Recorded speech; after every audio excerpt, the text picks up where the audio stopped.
Hindi ka masyadong bet ng biyenan mo. Ano ang gagawin mo para maging favorite ka niya? At syempre, applicable din po ito para doon sa mga nanliligaw pa lamang.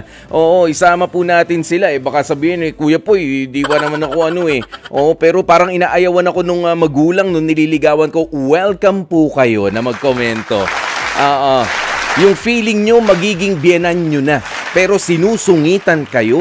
Kaya ano ba ang gagawin mo? At para doon sa iba na merong nakalusot ang kanilang mga paraan, congratulations po sa inyo. Ayan, eto, i-share nyo naman at baka may nangangailangan yan dito na mga kapatid natin, ha? Eto, sabi ni Ate Lot Balanong, sabi niya, simple lang naman yan. Ipakita mo lang sa mother-in-law mo na kaya mong alagaan ang anak niya, maging malinis sa bahay at kayang makisama sa pamilya at lutuan ng paboritong pagkain. At isa pa, yung pinakamahalaga, abutan mo rin ng kwarta.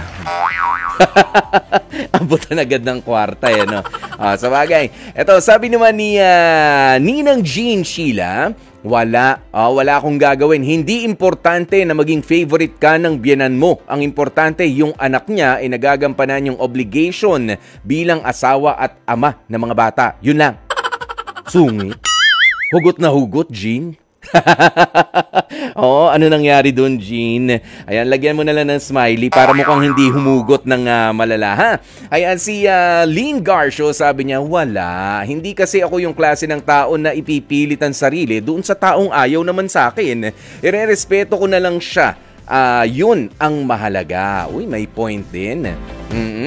Ayan, at syempre, si Christina Mangampo, ang sabi niya, magandang tanong yan, Kuya Poy, ha? Para sa mga hindi pinalad na mabait ang biyenan. Para sa akin, maging magalang ka at ituring mo pa rin na pangalawang mga magulang mo sila. Kasi magulang yan ang asawa mo, kaya magulang mo na rin. Hindi naman parang pa-contest ang pagpapakita sa magulang. Bagkus, magpakatotoo ka lang ng nararamdaman mo sa asawa mo at sa magulang niya. Love your biyenan. I love that answer. I love that answer. Sabi ni Sergio Gonzalez, ang tanging magagawa ko lang kung sakaling hindi ako masyadong bet ng biyenan ko. Eto. Sabi niya, pakikitaan ko na lamang siya ng mabuti at pakikisamahan ang aking biyenan. Hindi para maging paborito ka dahil mahalaga sa isang mag-asawa o magpapamilya ay yung magandang samahan ng manugang at ng biyenan. Patunayan mo na lamang nakatanggap-tanggap ka para sa anak niya. Pwede na mag-asawa to si Sergio. Sergio, mag-asawa ka na. Bilisan mo na. Naiinip na kami. Si Abigail Enriquez, sabi niya, eto, hindi ako magsasawa na pakitaan ang biyenan ko ng kabutihan at irerespeto ko siya. Kumbaga, hulihin mo na lamang yung kiliti niya. Yan. Sabi ni Mamita Imperial, irespeto ang biyenan, pero humiwalay ng bahay. Yun. Bumukod kayo. Sabi niya.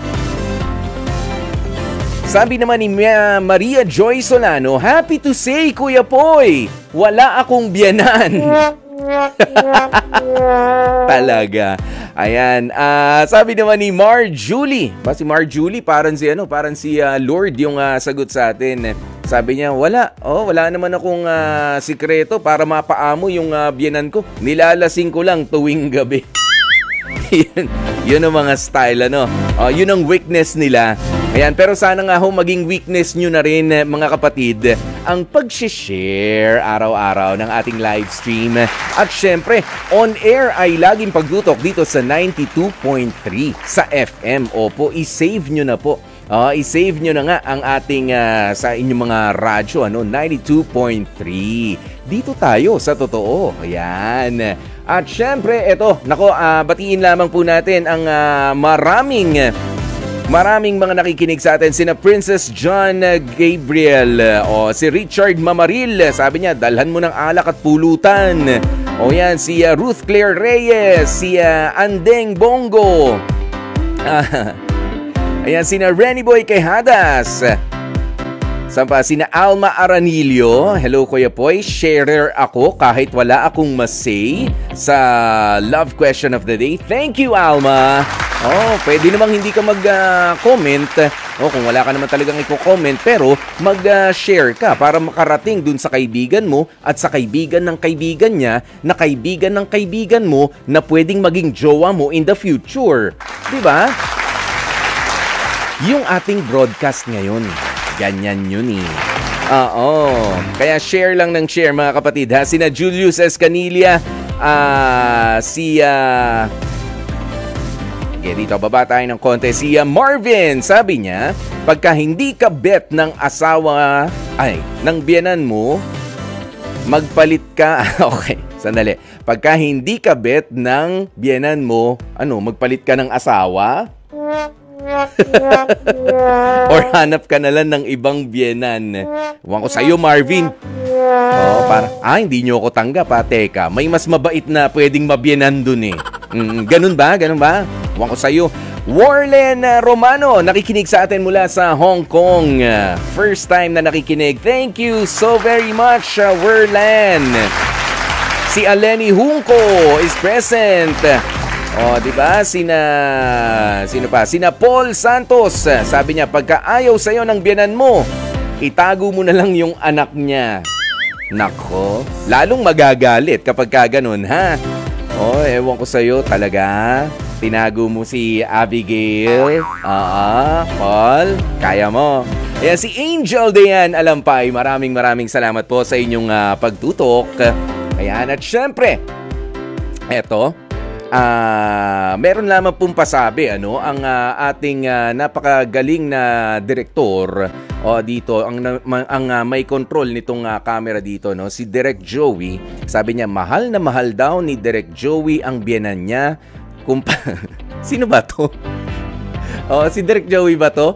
Si Direk Joey, ayan. Mahal na mahal daw ni Direk Joey ang biyenan niya kumpara sa asawa niya na nasa Sikihor. Pambihira. Sige. Mas mahal ang biyenan kesa dun sa asawa mismo. Nge.